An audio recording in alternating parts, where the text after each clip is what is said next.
I see you. I hear you. We're not so different, you and me.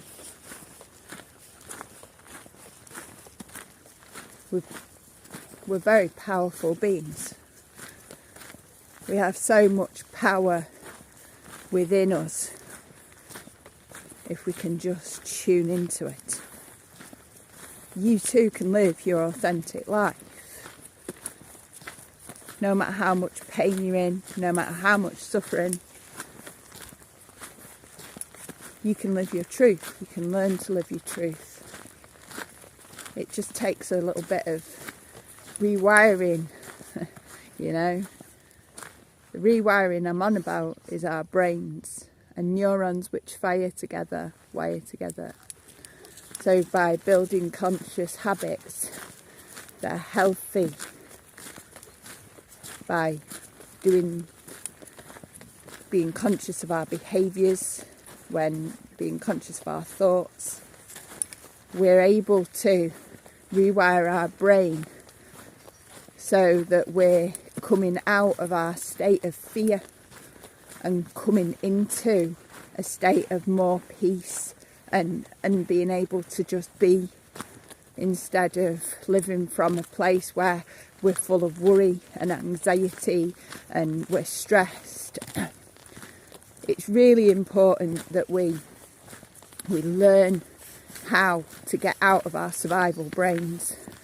And when we're in our survival brains, we think of all sorts of things, but it's all ego. What I mean by that is we're trying to save ourselves from being a victim of our circumstances. We think that we're victims of our government, our world, of our families, of our communities, and we're carrying a shitload of weight from the resentment we carry because we're feeling guilty, ashamed, embarrassed, stupid, not good enough, undeserving and worthless, just to mention a few. And we feel like this because we're told we should act a certain way, behave a certain way, do certain things, live life a certain way, prescribe to the certain idealisms that are prominent in society today. It doesn't have to be like that. You can break free. You have got a choice. And it's not easy. This is not the easy path to take, because living your truth is always going to mean that you're going to upset people. It's not your fault, but you're going to upset people, and you're going to inspire people too. You're going to lose people along the way to becoming you, to live your true life. Those people that are not vibing with you, when you're not vibing with your tribe, those people drop away. They're no longer benefiting you, you're not benefiting them, and your paths separate, even when you've been walking together for years. And for many, this path to the self can be quite a solitary one, where we end up spending a fair bit of time alone. On the plus side, we have an inner peace that it's something that we never thought was possible. We have this peaceful part of ourselves, this calming, more resilient, more resistant part of us that seems to not get caught up as much as we used to. And as we evolve, our ability to keep growing and evolving and developing, we get more and more resilient. We attract more and more of the right person for us and for our growth, and we find out we're not so lonely. It isn't just us in this world. There's so many of us that are in this space, energetically, and we're global, you know. Everywhere in the world there are conscious people.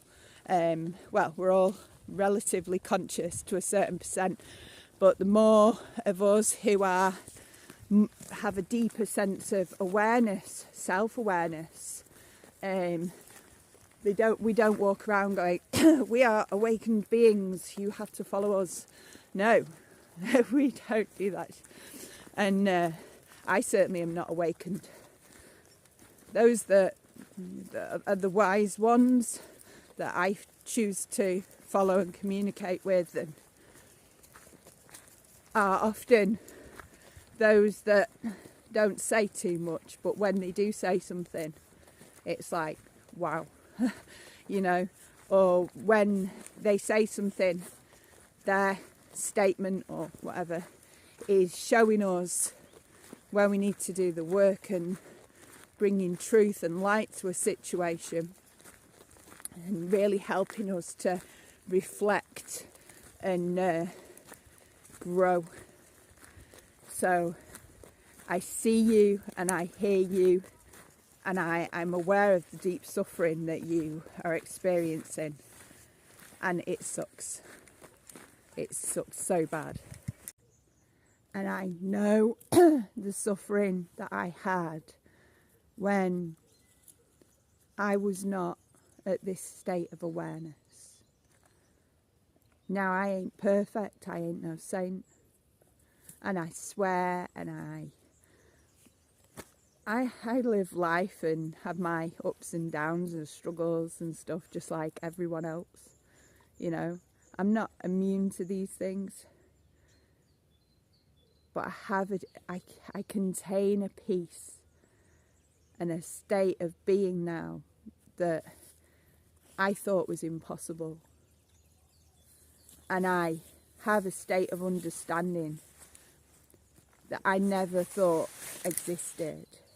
And I see people and their truth from a much more informed perspective.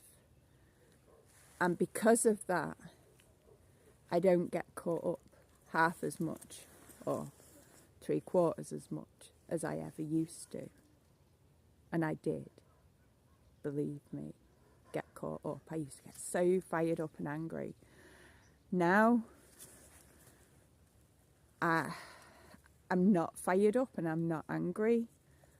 Now I feel a sense of responsibility to say, you don't have to subscribe to the world of fear. And I feel like I'm really sad watching these people, because I know how the universal laws work, and I watch it playing out, and I sit back and I watch people who moan get more to moan about. I watch people who are complaining about things get ill and have weakened immune systems, and they're that busy fighting and creating their own wars that peace is quite a distant on the horizon for them. And that makes me sad, because we're so capable and also so close to living a much more peaceful life full of love and understanding. But it takes work on the self, and some people aren't willing to go there. Some people are too scared to sit with their fears, and they'd rather feed the fears and be in the uncomfortably numb and live in a state of what are we going to get next, rather than finding the beauty in all of it and seeing it from a completely different perspective. Just invite you to think about what energy you're giving out and receiving, and what would you like your life to look like? Would you like to let go of fear? Would you like to drop being in the world of phenomena, run about living for everyone else but yourself? Or do you want to follow that fire inside you that's leading you home?